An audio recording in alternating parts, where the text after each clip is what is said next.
తెలంగాణ ఉద్యమంలో రాజకీయ పార్టీలు ఒక రకంగా విఫలం చెంది వచ్చిన తెలంగాణ రాష్ట్రం వెనక్కి పోతే ఈ కార్మిక సంఘాలే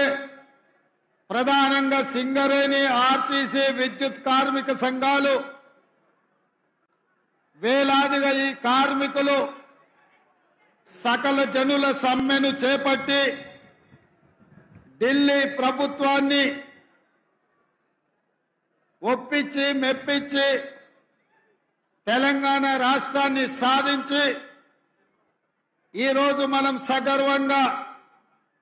కోరుట్ల జగిత్యాల గడ్డ మీద నిలబడి మాది తెలంగాణ రాష్ట్రం అని చెప్పుకుంటున్నామంటే ఈ కార్మికుల యొక్క త్యాగాలు, ఈ కార్మికుల యొక్క సాహసోపేతమైన పోరాటాలతో ఈరోజు తెలంగాణ రాష్ట్రం ఏర్పడ్డది.